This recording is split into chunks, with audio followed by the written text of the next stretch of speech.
All right, so do I even need to say at this point that this episode does the message of the week thing, but now Sasha's there and nails it? Or can we just assume that that's the case and that it's something I was going to bring up in this video and then move on to all the more specific stuff?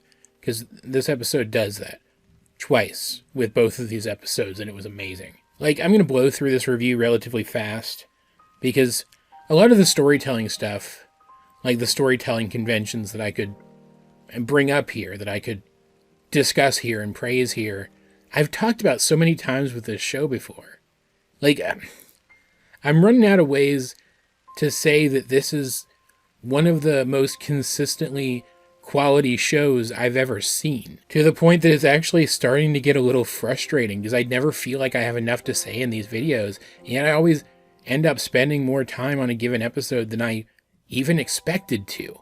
Because even though I make notes for these videos, I'll realize I need to expand on a point, or there's something that I should have clarified and didn't, and I just go off on these big blossoming tangents that never seem to stop. And yet I still feel like I don't have enough to say, because so much of it is just gushing about the same stuff done different, but also not too different, and as good as, if not better than it was done last time. Like, this season's almost over at this point, and if I'm not mistaken, the show's already been renewed for at least one more season. And I'm gonna be so bummed when the season ends, and so freaking antsy every freaking day until the next season starts. This show is excellent. It's one of my favorite shows ever. And when you're that excited for something that often, you're always kind of half sitting back, worrying that something's going to happen to ruin it for you.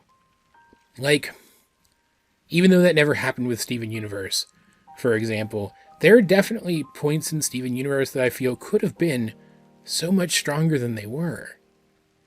And yet, again, I haven't rewatched the first season of Amphibia in a while. I need to do that again relatively soon if possible. But like, I can't think of anything that this show does that it could do better at this point. Maybe I could nitpick a little bit and say that adding more and more characters to the principal cast sort of detracts from how much time we spend with past characters. But this show does not shy away from focusing on characters who are not technically our two central protagonists, that being Anne and Sprig. So I don't see that being a problem in the long term. I just get the sense that as this season comes to a close, it was more important for us to focus on the trio, right? That we'll get back to focusing on other characters later once things have settled down again. That said, while both of these episodes did focus on the trio, these were straight up Sasha episodes, which was excellent, because, like, not to say that there isn't continuity between Sasha episodes, but there's always been time skips between instances where we saw Sasha. Even the most recent couple of times that we saw Sasha previous to this, even though not much time could have passed, time still passed. At some point in time, for example, during that time skip, she and Grime made their plan to use Anne and Marcy to get into Nutopia, right? That is a thing that happened off screen. And in contrast to that, finally, in this pair of episodes, we have the stories which feature Sasha, which follow directly from the last story, which featured Sasha. And it was a nice change, because I really do like this character. Like, she's still barely not an active antagonist to the principal characters of this show, but I still really like her dynamic with them. The first of these two episodes, I forgot what the episodes are called again. Give me 1 second. The first of these two episodes, The Dinner, has an extremely straightforward premise, so I'm gonna blast through it pretty quick, if you guys don't mind. Grime and Sasha have dinner with Marcy and Anne and the Planters. Hilarity and some almost dangerous misunderstandings ensue, and then also an actually dangerous misunderstanding ensues. And that's pretty much it on paper, right? But one of the many strengths of this show is it takes simple concepts and does a lot with them. It runs with them and does a lot with them, even if those concepts are pretty much played completely straight. We are reminded that Grime and Sasha are still trying to run a scheme in this episode. And I do think, based on their dialogue here, it's confirmed that the intention is for Sasha to remain behind long enough to help Grime conquer Amphibia and then go back home with the others. As she and Grime do decide in this episode that the order of events should be that they finish their takeover and then she mend things with her friends. And I would imagine that would include them going home, right? Also, she literally can't help Grime take over Amphibia if she's not in Amphibia, right? And so, unless she was lying to Grime, and I don't see any reason why she would be, or any indication that she is, she definitely doesn't intend to go home yet. And by extension, doesn't intend for Anne or Marcy to go home yet either. That said, even though they're deceiving the Planters and Anne and Marcy, would Anne be counted among the Planters? I kind of count her among the Planters. Would Marcy be, though? I don't think so. Doesn't matter. Even though they're trying to trick all of the other main characters, Sasha not so much at first, but eventually. But Grime especially really seems to get along with them. Like, there's some animosity between them still. And there's a lot of stuff in this episode that can be read as, like, cultural misunderstanding stuff between toads and frogs. But for the most part, he really seems to enjoy himself around them. And I get that he's lying and this could all be an act, but it doesn't feel like it is. It feels like he is genuinely enjoying their company up to the point where he betrays them, which he may not see it as a betrayal of them, I don't know. His motives are still a little unclear to me, because he seems like the kind of person who could do that, right?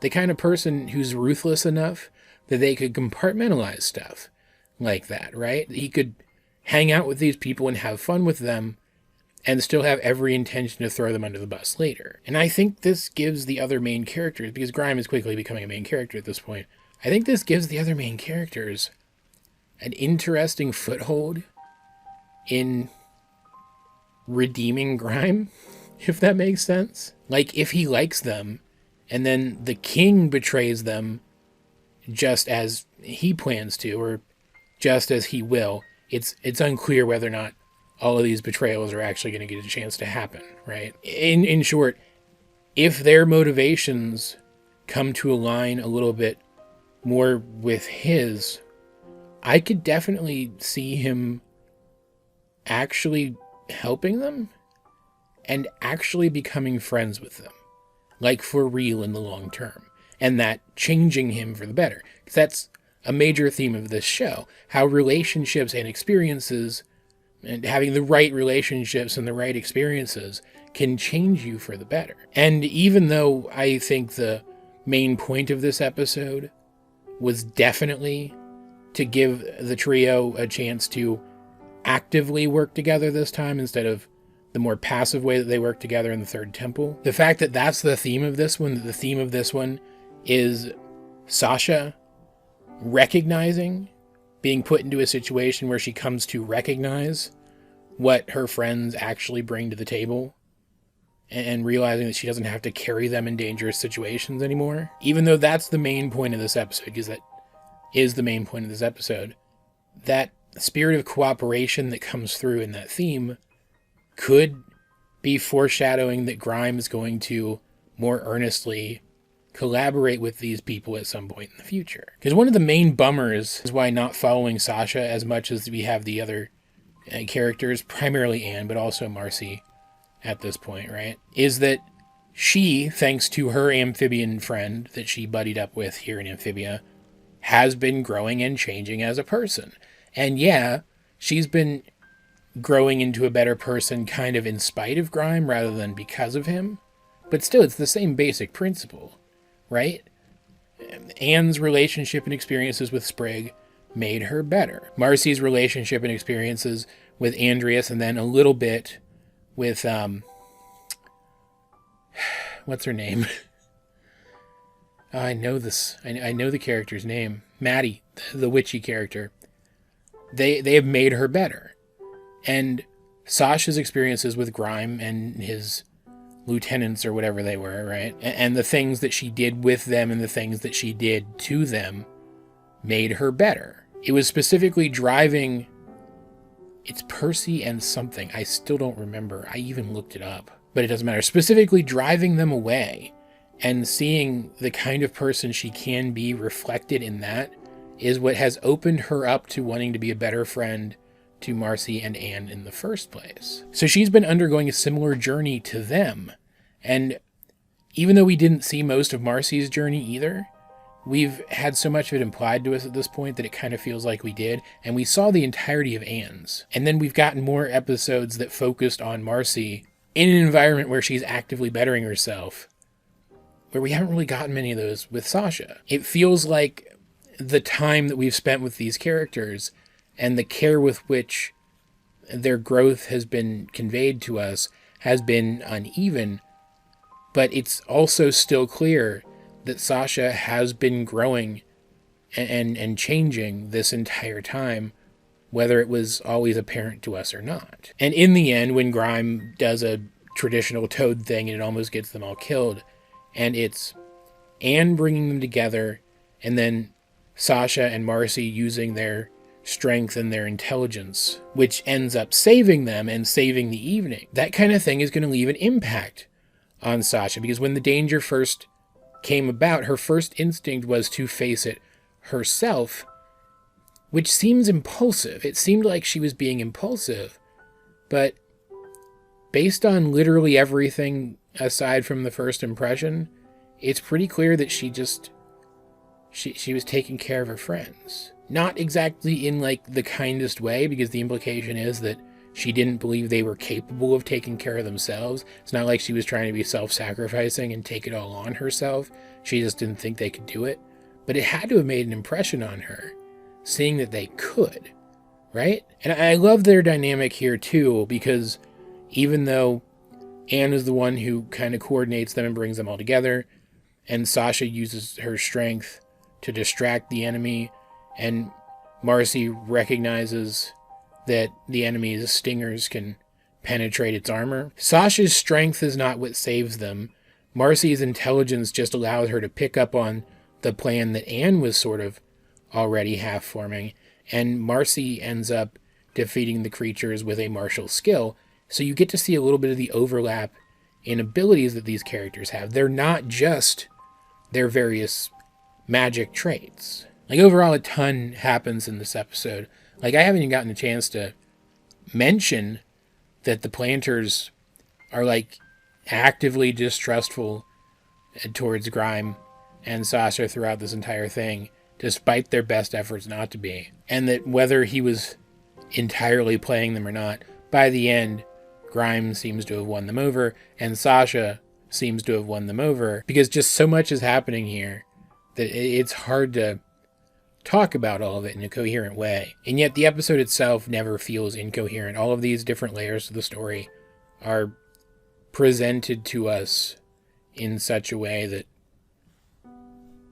everything fits together, everything makes sense. And the theme of understanding what others bring to any given situation is carried through all of those different layers. And what I like most about these two episodes, probably thematically speaking, there's like specific things in these two episodes that I like better than this, but thematically speaking, the thing I probably like best about these two episodes is that the second episode, Battle of the Bands, follows up Sasha's lesson that she learned in the dinner with a related lesson that builds upon it, which isn't something you see a whole lot in this show, like continuity between the messages. I mentioned that in the dinner, Sasha comes to recognize how much her friends have grown and that they are way more capable than she gave them credit for. But in this one, she learns something that I think is going to be even more important to her ongoing redemption. In this episode, I use the term celebrate loosely because the mayor doesn't seem to like the situation very much, but to celebrate the fact that Grime and Sasha are in town, staying in town, the mayor decides to throw a battle of the bands. It's random. He spins a wheel of fun to decide what to do. But it lands on Battle of the Bands, and this is when we learn, at least I think this is when we learn, it might have been mentioned earlier, but this is when we learn that the trio are a band. They have a band back home. And so they plan to compete together, the three of them, in the Battle of the Bands. But when Anne wants to perform a song that she's been writing about her time in Amphibia, and it doesn't really fit with Sasha's vision of their performance, and Sasha decides that, hey, it's a good idea to try to change literally everything but my friend's song when we're trying to reconcile our friendship, they decide to go their separate ways. Anne and Marcy will perform Anne's song, and Sasha will go off and perform something different with someone else. And there's no animosity between them or anything, right? Like, they part ways from this Battle of the Bands band amicably, which I thought was cool. It means that Sasha's actions later at the end of the episode aren't to close a rift that's starting to form again between her and her friends. She just literally wants to be better for them, which I think is very meaningful, but I'll get to that in a second. And when she can't find anybody else, because Grime has his own plan for what he's going to do, he's going to compete as well, and it's fantastic. She comes upon Toadie, who has the day off and doesn't know what to do with it, because, well,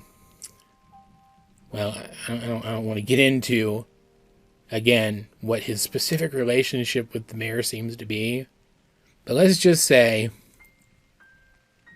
it really bums him out when he doesn't have anybody to take orders from, and so he finds it very satisfying that Sasha likes to give orders. Because on the surface, that's what this episode's about. It's about her learning that she can be herself without being bossy and pushy towards everyone around her. Because, like, generally speaking, being someone who takes charge and is assertive isn't a bad thing, just so long as you know when and how to assert yourself, right? And weirdly enough, it's actually Toadie that helps her realize what it is that she actually wants and really think about what it is that she actually wants, which gets her to rethink her attitude. Because she was supposed to play the guitar solo in Anne's song. And so later when Anne and Marcy are on the stage together and the solo is about to come up, that's when Sasha feels inspired to go back out and play with them, which she does do. Because of what Toadie says here, he realizes something's up, and so he gives her the advice. Maybe you should try letting go a little. Most people don't realize just how fun it can be to support someone you really care about. But no matter how badly you want someone to succeed, you can't force it, because sometimes being a good friend just means being there for them when they need it the most. And that's when it seems to click for her, and that's when it clicked for me, that her take charge attitude isn't because she wants to beat her friends down. It's because she wants them to be the best that they can be, and she just she's kind of a little narcissistic, so she genuinely believes that her way of doing things is their best chance at achieving that, right? So later, when she sees them out on that stage, she realizes that, hey, these are two people I really love and care about.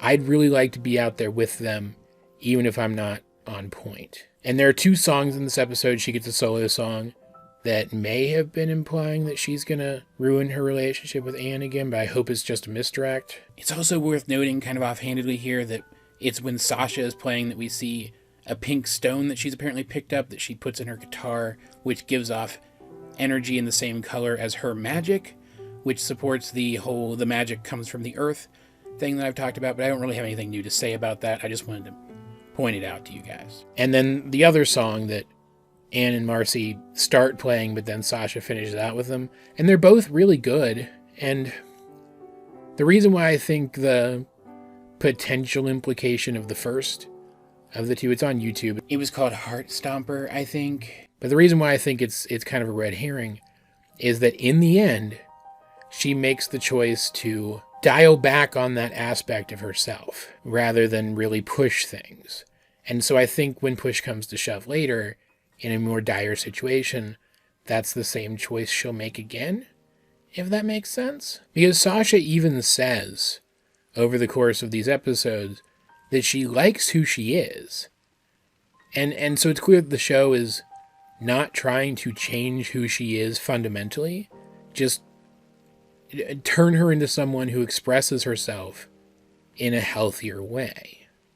And I love that. And straight up, between the trio, which I'm calling them now because that's what they call themselves in this one, between the three of them seeming to fully reconcile, and Anne writing and then performing a song about her time in Amphibia and everything that she learned, it really does feel like this episode is a pre-series finale rather than a pre-season finale episode. It really does feel like they're trying super hard to sell the idea that this is the last time we're going to see these characters in the status quo, and that next time they really are going to overcome one last thing and then go home and that's it, the story's over.